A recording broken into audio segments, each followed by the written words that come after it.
சரி, எப்போவுமே பாலே குடிக்கிறாங்களே மேடம், அப்போ எப்போ சாப்பிட கற்றுக்குவாங்க அப்படின்னா, நீங்கள் வந்து உணவுடைய சுவையை வந்து எப்போ கற்றுக்குறீங்க அப்படின்னா, அந்த குழந்தைங்களுக்கு அந்த உணவுடைய சுவையை ருசிக்க கொடுங்க. எப்போ ருசிக்க கொடுக்குறோம் அப்படின்னா, குழந்தைங்க விளையாடும் பொழுது நீங்கள் என்னென்னலாம் காய் கட் பண்ணுறீங்க, அது லெமனாக இருக்கட்டும், இல்லை ஒரு எந்த காய் நீங்கள் கட் பண்ணுறீங்க, எந்த பழம் நீங்கள் சாப்பிட்றீங்களோ அதோடைய ஒரு பீஸை அந்த குழந்தை கையில் கொடுங்க. அந்த சுவையை வந்து அவங்க டேஸ்ட் பண்ணணும். அப்போ தான் எல்லா சுவையுமே அவங்க கற்றுக்குவாங்க. நீங்கள் ஊட்ட வேணாம், குழந்தை கையில் கொடுங்க. அதுக்கு தேவை இருக்கிற வரைக்கும் சாப்பிட்டோம். அது என்ன சாப்பிடுதோ என்ன சாப்பிடுதோ அந்த ஒரு துளி, அந்த ஒரு சின்ன ரசம் இருக்கு இல்லையா, அதுதான் அந்த குழந்தை கற்றுக்கிறதுக்கு, சுவை கற்றுக்கிறதும் அது தேவையான சத்தம். இதே தான் நீங்கள் நாளைக்கு தட்டில் சாப்பாடு போட்டு வச்சாலும் அந்த சாப்பாடை எடுத்து சாப்பிட்ற அந்த படிக்க எத்தனை படிக்க அதை சாப்பிடுதோ அதுதான் அதுக்கான உணவு. அந்த குழந்தையா தண்ணியத்தில் சாப்பிடும்போது அதுக்குடைய தேவையை அறிஞ்சு சாப்பிடும், ருசியை தெரிஞ்சுக்கும், அதற்கான அதாவது அந்த உடல் அதோடைய தேவையை வந்து பரிபூர்ணமாக எடுக்கும். இதுதான் வந்து குழந்தைங்க உணவு சாப்பிட்ற ஒரு பழக்கம். அப்போ அதுக்கு முன்னாடி சுவைகள், எல்லா சுவைகளையும் கற்றுக்கிறதுக்கு நம்ம என்னென்னலாம் நம்ம சுவைகள்லேருந்து எடுத்துக்கிறோமோ அதோடைய ஒரு சின்ன விஷயம், ஒரு சின்ன பீஸ் வந்து அந்த குழந்தை கையில் கொடுங்க. அதை சாப்பிட்டு அதில் விளையாடி அதை க்ரஷ் பண்ணி அது எப்படி சாப்பிடுதோ அதை சாப்பிட்டு அந்த சுவையை வந்து அது கற்றுக்கணும். அப்படி தான் எல்லா உணவுகளுடைய சுவையும் அது ருசிக்க கற்றுக்கணும். இந்த ஊட்டி பழக்கிற குழந்தைங்க தான் இது பிடிக்கல அது பிடிக்கலன்ற ஒரு பெரிய பிரச்சனைகள் வரும். அதோடு இல்லாமல் அந்த குழந்தைகள் தனக்கு தேவையை தெரியாது, எவ்வளோ தேவைக்கு சாப்பிடணும் அப்படின்றதும் தெரியாது, சுவையும் தெரியாது, கம்பல் பண்ணி ஊட்டுறோம் இல்லையா, தெரியாது. வேடிக்கை பார்த்துட்டே சாப்பிடும்போது குழந்தைங்களுடைய கவனமும் வந்து சிதறும். கவனித்து சாப்பிடும்போது மட்டும்தான் அந்த குழந்தைகளுக்கு அது தேவையான சத்து உள்ளே போகும். நம்மளே கூட சாப்பிடும்பொழுது கவனத்தோடு சாப்பிடணும். அந்த உணவை கவனித்து சாப்பிடும்போது தான் நம்ம எவ்வளோ தேவைன்றதும் தெரியும், என்ன சாப்பிட்றோன்றது தெரியும், எல்லாமே தெரியும். நொறுங்க தின்றால் 100 வயதுன்னு சொல்லுவாங்க. நொறுங்க தின்றால் இல்லை, நொறுக்கு தின்றால் தான் நம்ம இன்னைக்கு பண்ணிக்கிட்டு இருக்கோம். என்னன்னா நல்லா மென்று சாப்பிட்றது தான் வந்து ஆரோக்கியம் அப்படிங்கிற மாதிரியான தவறான ஒரு படிப்பனையை வந்து இந்த நொறுங்க தின்றால் 100 வயது அப்படிங்கிற விஷயத்தில் புரிஞ்சுட்டு. நொறுங்கு அப்படிங்கிறது உடம்புடைய வேலை, தானாக நொறுங்கி அதுவே சாப்பிடும். அது என்ன நொறுங்கணுமோ அது அதோடைய வேலை. எந்த அளவுக்கு நொறுங்கணுமோ அந்த அளவுக்கு அது நொறுங்கி அனுப்பும். ஆனால் நம்ம என்ன பண்ணுறோம்னா ரொம்ப கவனித்து சாப்பிடணும்னு சொல்லி நல்லா சொல்லி சாப்பிடணும். தவறான விஷயம்.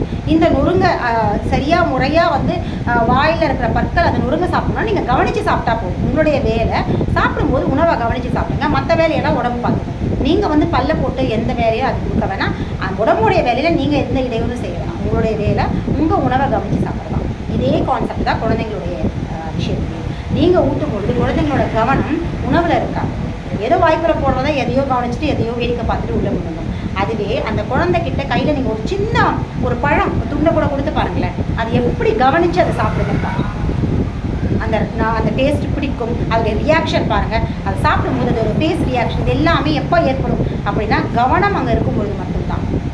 அந்த புளிப்பாக இருக்கிறதுக்கான ரியாக்ஷன், காரமாக இருக்கிறதுக்கான ரியாக்ஷன், அது எல்லாமே கற்றுக்கும். அந்த டேஸ்ட்டை எடுத்துக்க கற்றுக்கும். அதுதான் கவனித்து அந்த குழந்தைங்களாம் சாப்பிட்றதும் அந்த சுவையை வந்து எடுத்துக்கிறதும் கற்றுக்கிறதுமான ஒரு விஷயம். இதுதான் வந்து குழந்தைங்களுக்கு முறையாக உணவுன்ற இடத்துல நம்ம பேரண்ட்ஸாக செய்ய வேண்டிய ஒரு விஷயம். ஊட்டுறதுங்கிறது ஒரு ராங் கான்செப்ட். நீங்கள் ஊட்ட கற்றுக் கொடுத்துட்டே இருந்தீங்கன்னா குழந்தைங்க என்ன பண்ணுவாங்கன்னா அந்த பழக்கம், அதாவது டிபெண்ட்டாக மாறுவாங்க. குழந்தைங்கள டிபெண்ட்டாக மாற்றாதீங்க.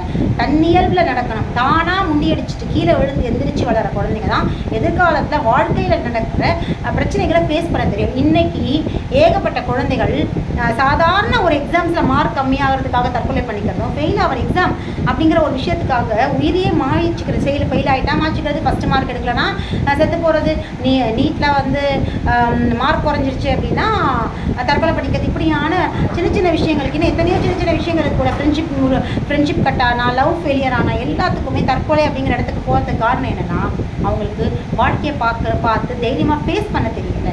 வாழ்க்கையில் வர பிரச்சனைகளையும் தோல்விகளையும் எதிர்கொள்ள தெரியலை. மனசளவில் பலகீனமாக்கிருக்காங்க. அதுக்கு காரணம் என்ன? பெற்றோர்கள். சின்ன வயசுலேருந்து இந்த ஊட்டுறது இதை தனியாகவும் இந்த வாழ்க்கையை தனியாகவும் இந்த மாதிரியான உணவு சார்ந்த விஷயங்கள் சின்ன வயசில் இருக்கிற பழக்க வழக்கங்கள் தனியாகவும் பார்க்காதீங்க. இதுதான் ஆரம்பம். இதிலிருந்து நீங்கள் ஆரம்பிக்கும் போது மட்டும்தான் வாழ்க்கைனா என்ன அப்படிங்கிற ஒரு விஷயத்தையும் அவங்க கற்றுப்பாங்க. நீங்கள் இந்த விஷயத்துலேருந்தே ஊட்ட பழகும்போது அவங்க எல்லாத்துக்குமே உங்கள்கிட்ட டிபெண்ட் ஆகும். என்றைக்காவது ஒரு நாள் குழந்தைங்க விருப்பப்படும் போது ஊட்டுறது அது வேறு. அன்புனாலையும் ஒரு வித ஒன்றா உட்காந்து சாப்பிட்றது ஒரு அன்புனால் ஒரு குழந்தைங்களோட விருப்பத்துக்காக செய்கிறது எல்லாமே வேறு. ஆனால் ரொட்டீனாக குழந்தைகள் தானாக சாப்பிட்றது தான் வாழ்க்கையில் எல்லாமே தானாக செஞ்சுட்டு தன் மேலே தன்னை சார்ந்து தன்னால் எல்லாமே முடியும் அப்படிங்கிற ஒரு படிப்பினையை வாழ்க்கையோட தத்துவத்தை குழந்தைங்க அங்கேருந்து தான் கற்றுக்குவாங்க. எப்படி பசி தான் ஒரு மனிதனை எல்லா விதமான மேம்பட்ட நிலைக்கு கொண்டு போகுதோ, அதே மாதிரி குழந்தைங்களுடைய தன்னியல்பில் சாப்பிட்ற இந்த விஷயந்தான் குழந்தைங்களை எல்லா விதமான மேம்பட்ட நிலைக்கும் கொண்டு போகும், கற்றுக் கொடுக்கும். தானாகவே எல்லாத்தையும் கற்றுப்பாங்க. வாழ்க்கையில் தானாக கற்றுக்கிற குழந்தைங்க தான் சீர்மை அடையும், மேம்படும், வாழ்க்கையை எதிர்த்து போராடும், வாழ்க்கையில் சாதனையாளர் ஆவாங்க. பேரண்ட்ஸ் சொல்லிக் கொடுத்து வளர குழந்தைங்களை விட தானாக கற்றுக்கிற குழந்தைங்களை உயரிய இடத்துக்கு போவாங்க. இது வாழ்க்கையோட தத்துவம். இது எங்கேருந்து அடிப்படையாக வரும்னா உணவுலேருந்து தான். உணவு சாப்பிட்றதுலேருந்து தான் வருது. நம்ம மனிதர்களும் எல்லா விதமான மேம்பட்ட நிலை அடைகிறதுக்கு பசியை கவனிச்சாலே போதும். பசிச்சு சாப்பிட்ற ஒரு மனிதன் எல்லா எல்லாத்துலேயுமே வெற்றி அடையும். எல்லாமே ஈஸியாக அவனோட அறிவு கூர்மையிலேருந்து அவனுடைய செயல்கள்லேருந்து அவனுடைய பார்வை அணுகுமுறை எல்லாமே மாற்றம். அந்த அளவுக்கு பசி. அதனால தான் பசியை திருவள்ளுவர் தீக்கு சமமாக வச்சார். வேறு எதுக்கும் சமமாக வைக்கணும். எத்தனையோ விஷயங்களுக்கு அவர் பசி சாப்பிட்டுன்னு சாதாரணமாக சொல்லிட்டு போகலாம். பசி சாப்பிடுங்க அப்படின்னு ஒரு திருக்குறளில் பசி தான் ரொம்ப நல்லது அப்படின்னு சொல்லிட்டு போகலாம். ஆனால் ஒரு 4-5 திருக்குறளில் பசியோட இம்பார்ட்டன்ஸ் அவர் சொல்லிட்டே இருக்கிறாரு. பசியை அவர் தீயோடு கம்பேர் பண்ணுறாருன்னா பசி அப்படிங்கிறது அத்தனை மாற்றங்களை கொடுக்கக்கூடிய ஒரு விஷயம். சரி, அதே மாதிரி தான் குழந்தைங்களுடைய உணவு தேவை தன்னியல்பில் தானே சாப்பிட்ற விஷயம் ஆகலாம். இதே மாதிரி இன்னொரு முக்கியமான விஷயத்தையும் நான் இன்றைக்கி சொல்லலான்னு இருக்கேன். இப்போது குழந்தைங்க விளையாடும் இல்லையா, ரொம்ப முக்கியமான விஷயம். இன்றைக்கி இருக்கிற குழந்தைங்க விளையாட்டில் அந்த அளவுக்கு இம்பார்ட்டன்ஸ் காட்ட மாட்டேங்கிறாங்க. எப்போவுமே அவங்களுடைய ஓய்வு, ரெஸ்ட், என்டர்டெயின்மெண்ட் எல்லாமே மொபைல் ஃபோனில் இருக்குது. இல்லை, மொபைல் பார்க்குறது தப்புன்னு நான் சொல்லவே மாட்டேன். அதுக்கும் ஒரு சில மணி நேரம் ஒதுக்கணும். ஏன்னா நிறைய விஷயங்கள் இன்றைக்கி டெக்னாலஜி வைஸாக கற்றுக்கிறதுக்காக மொபைல் யூஸ் ஆகும். அது இருந்தாலும் அவுட்டோர் கேம்ஸ், அதாவது வெளியே போய் விளையாடுறது, வேர்க்க விளையாடுறது ஒரு முக்கியமான விஷயம். இன்றைக்கி நிறைய ஸ்கூல்ஸில் விளையாட்டுக்கு இம்பார்ட்டன்ஸ் கொடுக்கவே மாட்டேங்கிறாங்க. என்னுடைய ஆய்வில் நான் கவனித்த பிள்ளைகள் எல்லாருக்கிட்டையும் ஒரு 6th 7th 8th கூட அலோவ் பண்ணுறாங்க. ஒரு 8th மேலே வர குழந்தைங்களுடைய பிடி பீரியடை கட் பண்ணிவிட்டு கிளாஸ் எடுக்கிறாங்க. அப்படி என்ன பெரிய படிப்பு கவர்மெண்ட் பாடத்திட்டம் கொடுத்துருக்காங்கன்னு எனக்கு தெரியல. பிடி பீரியடை கூட, அதாவது வாரத்துக்கு இருக்கிற 2-3 கிளாஸை கூட கட் பண்ணிட்டு சொல்லித்தர அளவுக்கு அவ்வளோ பெரிய படிப்பு, ஐஏஎஸ் எக்ஸாம் படிக்கிறாங்களா, இல்லை மருத்துவ கல்வி படிக்கிறாங்களா, இல்லை வேறு என்ன பெரிய படிப்பு படிக்கிறாங்க அந்த குழந்தைங்களோட பிடி பீரியடை கட் பண்ணிவிட்டு. அப்போ 7 நாளும் குறைஞ்சது ஒரு நாளைக்கு 8 மணி நேரம் ஒரு குழந்தைங்க ஒரே இடத்துல உட்காந்துட்டே இருக்கும்போது அந்த குழந்தைங்களுக்கு எப்படி பசி எடுக்கும்? அவங்களுடைய மெட்டபாலிசமே மாறும். உடம்போட இயக்கமே தடைப்படும். மசில்ஸும் போன்ஸும் முறையாக ஃபங்க்ஷன் ஆகாது. இதில் என்ன டிஃப்ரென்ஸ் அப்படின்னு பார்த்தீங்கன்னா, குழந்தைங்களுடைய இப்போ வேர்க்கணும் அப்படின்னு நீங்கள் சொல்கிறீங்க மேடம், உடம்புலேருந்து வேர்வை வரணும், அது ரொம்ப ஆரோக்கியமான ஒரு விஷயம் சொல்கிறீங்க. அப்போது வேர்க்கிறதுல சாதாரணமாக வெயிலில் நடக்கிறோம், வேர்க்க தானே செய்யுது, ஃபேன் இல்லாமல் இருந்தால் வேர்க்கும். அப்போ வேர்வை வருது, அப்புறம் எதுக்கு போய் அப்புறம் என்ன வேர்வையை பற்றி நீங்கள் சொல்கிறீங்க அப்படின்னா, சாதாரண நிலையில் வர வியர்வைக்கும் விளையாடும் பொழுது வரும் வேர்வைக்கும் நிறைய வித்தியாசங்கள் இருக்குது. அதை நீங்கள் உணர்ந்தீங்க, அதை ஃபீல் பண்ணீங்க, அனுபவிச்சாதான் தெரியும். விளையாடும் பொழுது உடலில் இருக்கிற எனர்ஜி பேர்ன் ஆகும். கழிவுகள், உடலில் தேங்கி இருக்கிற கழிவுகள் எரிக்கப்படும்.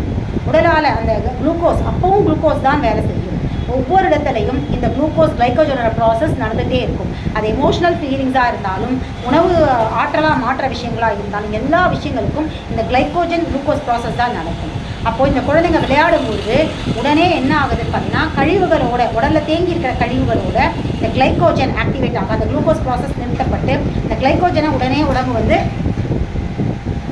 உதவிக்கு கூப்பிடும். அப்போ கூப்பிடும்போது இந்த கிளைக்கோஜன் அந்த கழிவுகளோட இணைஞ்சு அந்த கழிவுகளை எரிக்கப்படும். அதாவது கிளைக்கோஜன் எரிக்கப்பட்டு அந்த எரிபொருள் இருக்கு இல்லையா, அந்த கழிவுகளோட போராடி அந்த கழிவுகளை உடம்புலேருந்து வேர்வை வழியாக வெளியேற்றும். இப்போ நடக்கிற ப்ராசஸ் கிளைக்கோஜனோட ப்ராசஸ். கிளைக்கோஜன் எரிக்கப்படும். எதுக்காக? அந்த உடம்புல தேங்கி இருக்கிற கழிவுகளை வெளியேற்றுறதுக்காக. அப்போ அதை எரிக்கப்படும் பொழுது தான் உள்ள ஒரு வித வெப்பம், அந்த விளையாடும் போது ஒரு வித வெப்பம் நம்ம ஃபீல் பண்ணுறோம் இல்லையா. நம்மளே தூரம் நடந்து பாருங்கள், 1 கிலோமீட்டர் நடக்கும்போது உள்ள ஒரு வித அனல் தெரியும். அப்போ அந்த அனல் என்ன எதனால் அந்த அனல் வருதுன்னா, உடம்புல எரிபொருள் எரிக்கப்படுது. எது எரிக்கப்படுது? கிளைக்கோஜன் எரிக்கப்படுது. கிளைக்கோஜன் எதுக்கு எரிக்கப்படுது? உடம்புல தேங்கிக்கிற கழிவை வெளியேற்றுறதுக்கு. இதை தான் டாக்டர் நடங்க, கொலஸ்ட்ரால் குறையும், அங்கே இருக்கிற ஊழசத்தை குறையும். இல்லை, அப்படி கிடையாது. கழிவுகள் எரிக்கப்படும். உடம்புல இருக்கிற கழிவுகள் வெளியேற்றப்படும். எதை வெளியேற்றும்? கிளைக்கோஜன் தன்னை எரிச்சுக்கிட்டு அது மேலே, அந்த கழிவுகள் மேலே விழுந்து அந்த கழிவுகளை வேர்வை வழியாக வெளியேற்றும். அப்போ வர வேர்வைக்கும் இயல்பாக நம்ம உடம்புல நடக்கிற வெப்பத்தினால், அதாவது ஃபேன் இல்லாததுனால வெயிலில் போகிறதுனால வர வியர்வைக்கும் டிஃப்ரென்ஸ். வெயிலில் போகும்போது வர வியர்வையும் கழிவு வெளியேற்றும் தான். அதே மாதிரி விளையாடுறதுனாலையோ இல்லை நடக்கிறதுனாலையோ, உடம்புக்கு ஃபிசிக்கலாக ஒர்க் கொடுக்கறதுனாலையும் அப்போ வர ஒரு வித உஷ்ணமும் வெயிலும் அந்த வெப்பமும் அந்த வியர்வையும் கழிவு வெளியேற்றும் தான். ஆனால் எல்லாத்துக்கும் டிஃப்ரென்ஸ் இருக்குது. இயற்கையில் வர சூரியனோட கதிர்கள் தோல் அடியில் போய் தோலுக்கு அடியில் இருக்கிற கழிவுகளையும் வெளியேற்றும். அது ஒரு வித கழிவு வெளியேற்ற ப்ராசஸ். அதே மாதிரி கை கால் மூட்டு நல்லா ஃபங்க்ஷன் ஆகணும், ஆரோக்கியமாக இருக்கணும் அப்படின்னா விளையாடுறதும் உடலுக்கு கொடுக்க வேண்டிய அசைவுகள் அது வழியாக வெளியேற கழிவுகளும் அதுவும் ஒரு வித ஆரோக்கிய சூழல். இப்படி வேர்வையும் வந்து உடம்புக்கு நல்லது. ஆனால் இன்றைக்கி வேர்வையை பார்த்தாலே பயப்படுறோம். வேர்வை அப்படின்னாலே நமக்கு பதட்டமாயிடும். ஏன் அப்படின்னா வேர்வையில் வர வாசனை. அதற்கு காரணம் என்ன அப்படின்னு பார்த்தீங்கன்னா அதுக்கு ஸ்ப்ரே அடிக்கிறாங்க, அதெல்லாம் கிடையாது. வேர்வையை தனியாக பார்க்காதீங்க. நிலம் மூலகத்தில் இருக்கிற டிஸ்டர்பன்ஸ் தான் வேர்வையில் ஏற்படுற ஸ்மெல். அதாவது நம்ம முறையாக பசிச்சு சாப்பிடாம உடலில் தேங்குற கழிவுகள் மோசமான நிலையில் இருக்கும்போது வேர்வை வழியாக வெளியேறது இல்லையா, அதனால தான் ஸ்மெல் வருது. இது கொஞ்ச காலத்துக்கு தான் வரும். நீங்கள் இயற்கை வாழ்வில் ஒழுங்குபடுத்தப்படுத்த உடம்புல இருக்கிற கழிவுகள் இந்த மாதிரி எரிக்கப்பட்டு வெளியேறும்போது அந்த வேர்வையில் வர ஸ்மெல் வந்து படிப்படியாக உடம்பை விட்டு நீக்கும். குழந்தையோட உடம்புல எப்படி ஒரு மனம் இருக்கும், அந்த மனம் நமக்கு திருப்பி வரும். எப்போ வரும் அப்படின்னு பார்த்தீங்கன்னா இயற்கை வாழ்வியலை முறையாக கிடைக்கும்.